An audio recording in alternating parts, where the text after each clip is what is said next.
Hola, buen día. El día de hoy vamos a resolver un problema siempre enfocado en el tema de momento de torsión, pero vamos a tocar eh, esta nueva, este nuevo tema enfocado también en las fuerzas de fricción. O sea, también realmente las fuerzas de fricción pueden generar am, momentos de torsión sobre el objeto y principalmente de estos objetos que están rodando sobre una superficie.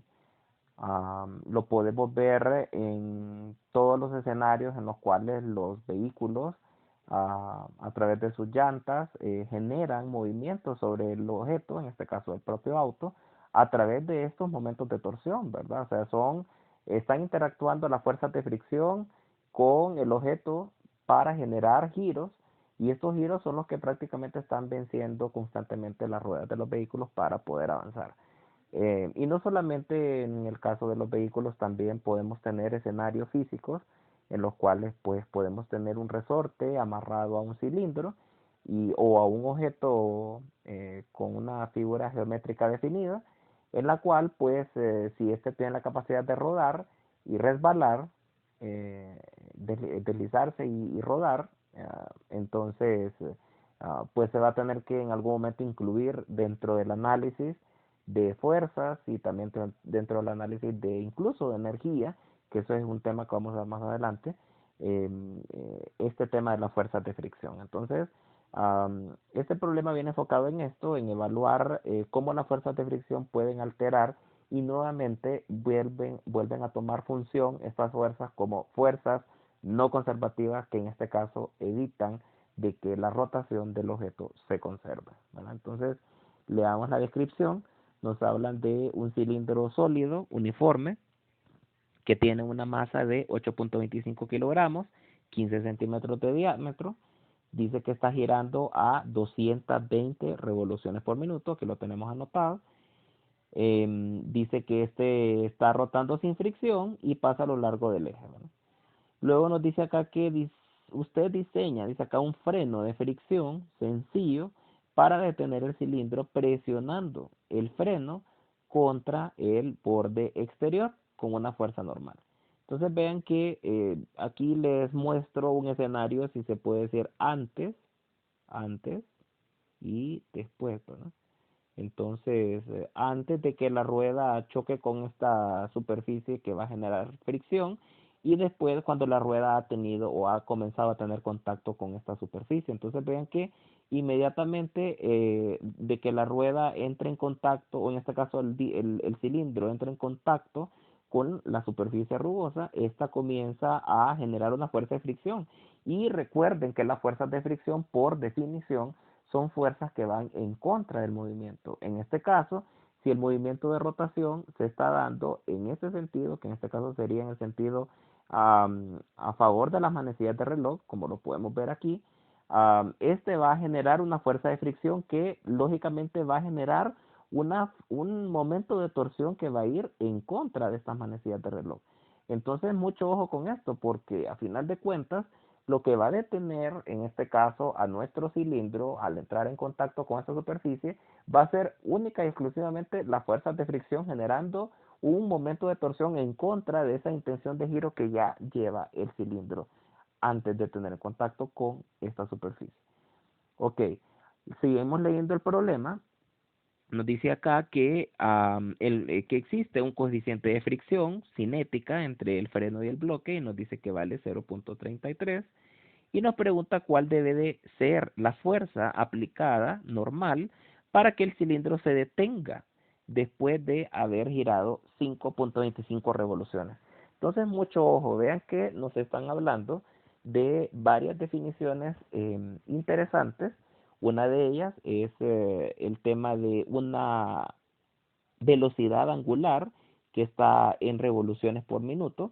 Entonces, pues debemos de tener bien claro, ¿no? Que estas 220 revoluciones por minuto, nosotros tenemos que convertirlo en radianes por segundo, ¿verdad? Para poder utilizar este valor en el desarrollo con una posible ecuación relacionada con cinemática rotacional.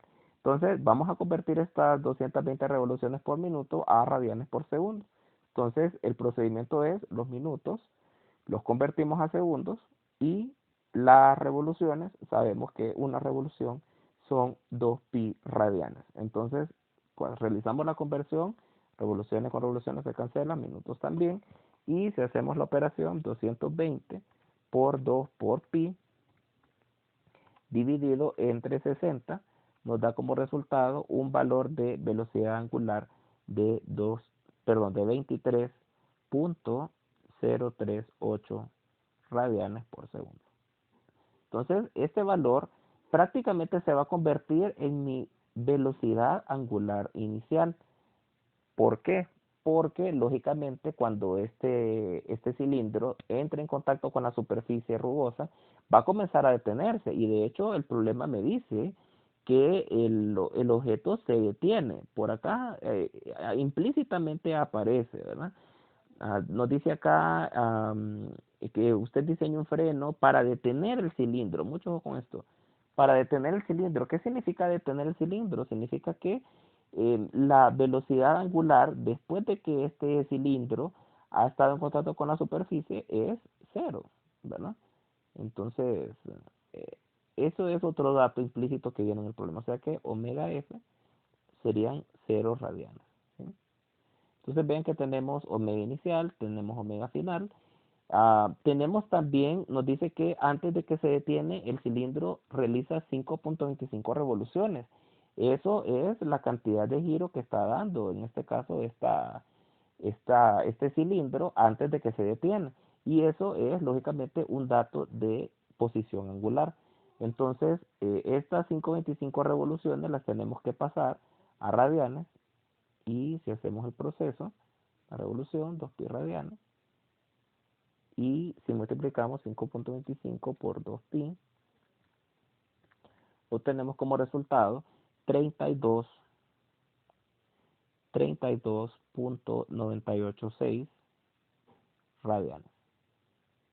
Entonces vean que tenemos omega inicial, tenemos omega final, tenemos el cambio en la posición angular.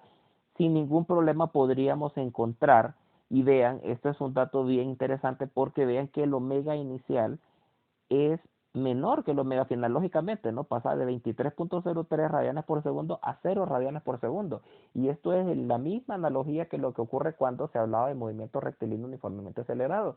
Si la velocidad final es menor que la velocidad inicial, entonces el sistema se está desacelerando. En este caso es una desaceleración angular. ¿Qué significa que el objeto esté desacelerándose angularmente? Que muy probablemente la aceleración angular sea un valor negativo. Y eso es lo que nos indica cuando omega f es menor que omega i. Entonces, vamos a encontrar ese valor de alfa y para ello vamos a recordar nuevamente las ecuaciones de cinemática rotacional. Omega f igual a omega i más alfa por t. También está esta ecuación. También tenemos esta otra ecuación y vean que nosotros vamos a ser libres de poder utilizar cualquiera de estas tres ecuaciones. En este caso, por los datos que tenemos, la más recomendable en utilizar para encontrar la aceleración es esta ecuación, ya que poseemos el valor de omega inicial, poseemos el valor de omega final y también conocemos cuánto fue el cambio en la posición angular. Entonces, si utilizamos esta ecuación y despejamos para alfa, entonces alfa sería esta expresión. Espero que no sea complicado para ustedes de identificarlo. Sería 2 por delta teta. Y entonces alfa sería, y sustituimos los valores, ¿verdad? Omega final sabemos que es 0. Sustituyamos el valor de omega inicial. El omega inicial era 23.038. Negativo, no nos olvidemos del negativo. 23.038 al cuadrado dividido entre dos veces el cambio en la posición angular. Veamos cuánto era el cambio. El cambio es 32.986. 32.986. Entonces 32.986. Y si hacemos ese cálculo, veamos cuánto nos da nuestra aceleración. Menos 23.038 al cuadrado entre 2 por 32.986. Este resultado me da 8. negativo 8.045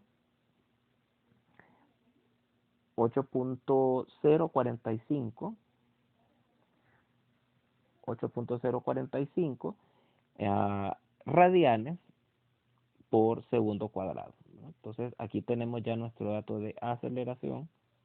Vean que, como les había asegurado, la aceleración angular es negativa por el hecho de que el valor de omega inicial es mayor que el omega final, ¿no? Entonces ese efecto siempre se va a generar en este tipo de problemas, ¿no? Ok, entonces teniendo la desaceleración, entonces podemos identificar a través de la ecuación de momento de torsión, que sabemos que en términos generales es la inercia por la aceleración angular.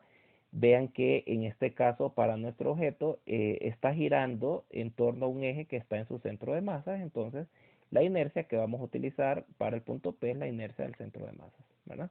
Mucho ojo, vean que he sido muy um, he insistido bastante en este tema de que IP sea igual a ICM, ya que cuando yo hablo de la inercia en el punto P, ese punto P no necesariamente tiene que estar en el centro de masas. También puede estar en cualquier otro punto y ustedes, si ese valor o ese objeto, perdón, está girando en un punto P que no es el centro de masa, ustedes deberán de utilizar el teorema de los ejes paralelos para calcular esa inercia en el punto P y poderlo utilizar en el análisis de momento de torsión. Ok, entonces teniendo claro eso, sabemos que la inercia del cilindro es, la inercia del cilindro es un medio de la masa por el radio al cuadrado, ¿verdad? Entonces, podríamos encontrar este valor de la inercia del cilindro, ya que tenemos todos los datos, ¿no? Vean que el problema nos da el valor de la masa y nos da el valor de el radio.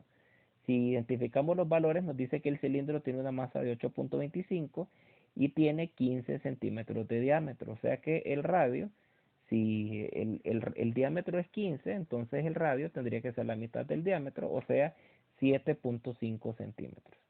Entonces vamos a utilizar esos dos datos, 8.25 y 7.5. Entonces aquí, bueno, si el radio es 7.5 centímetros, recuerden que eso lo tenemos que meter a metros, entonces 7.5 centímetros en metros es 0.075 metros, y lo vamos a meter en ese error de acá. Entonces aquí sería un medio de la masa, que es 8.25 8.25 y el radio que sería 0.075 al cuadrado. Encontramos este valor, 0.5 por 8.25 por 0.075 al cuadrado. Esto nos da como resultado 0.023, 0.0232 kilogramos por metro cuadrado. Y este es otro resultado que vamos a utilizar para encontrar en este caso la fuerza normal. Recuerden que nuestro objetivo es encontrar la fuerza normal que se aplicó sobre ese cilindro para que se pudiera detener en esas 5.25 revoluciones que aparecía el problema. Entonces, continuando con esto, entonces nuevamente sumatoria de momentos de torsión es la inercia por la aceleración angular, y ya estos dos datos los conocemos. Entonces, la sumatoria de momentos de torsión tendría que ser del orden de el valor de la inercia. El valor de la inercia era 0.0232,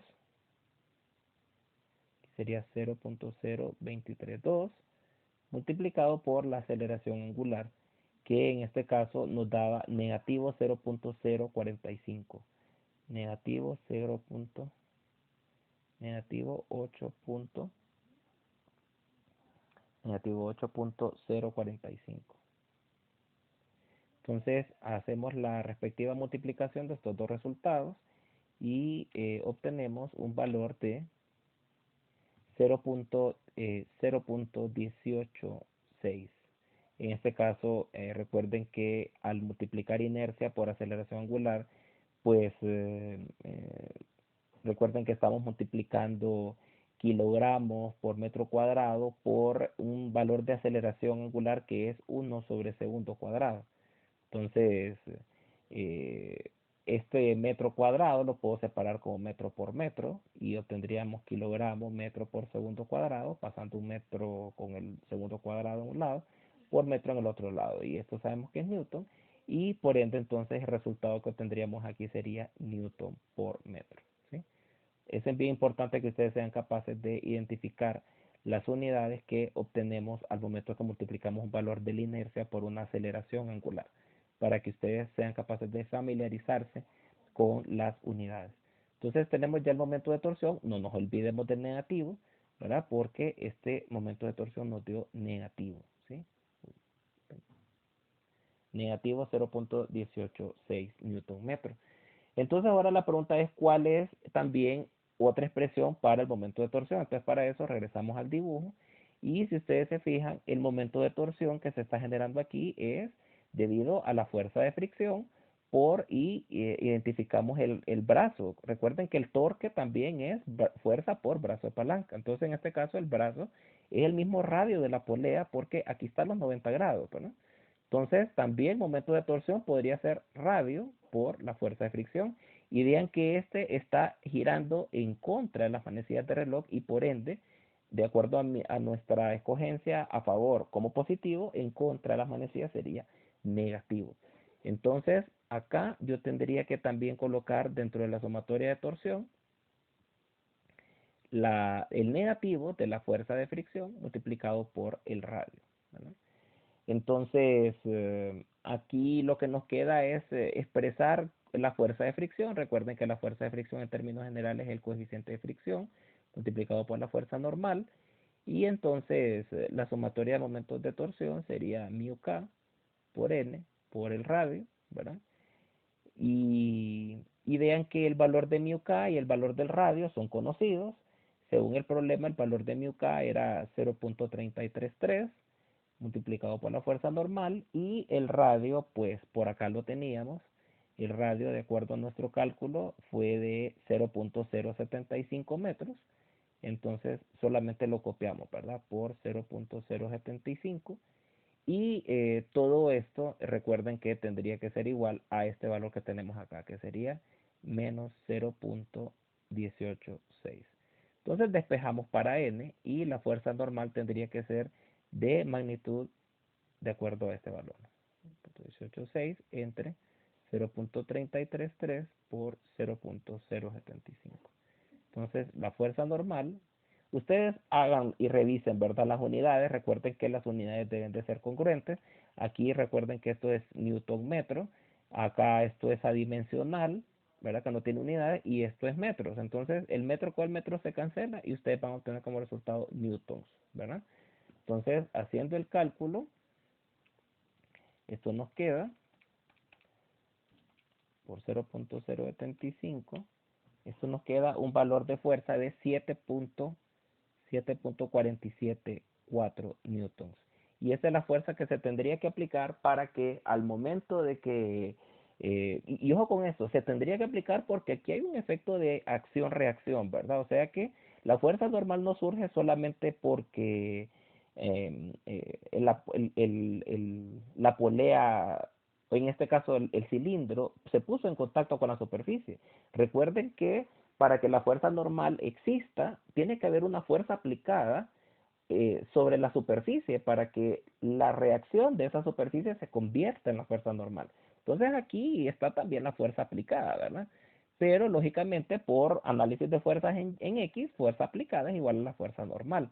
Entonces, en teoría, conociendo la fuerza normal, conocemos también cuánto debería de ser esa fuerza que se debería de aplicar sobre la superficie, o sea, aplicándosela directamente del cilindro a la superficie, para que este cilindro pueda detenerse en esas 5.25 revoluciones. Entonces, nuevamente revisamos el resultado, la fuerza normal, o en este caso la fuerza aplicada, debería tener un valor de 7.474 newtons.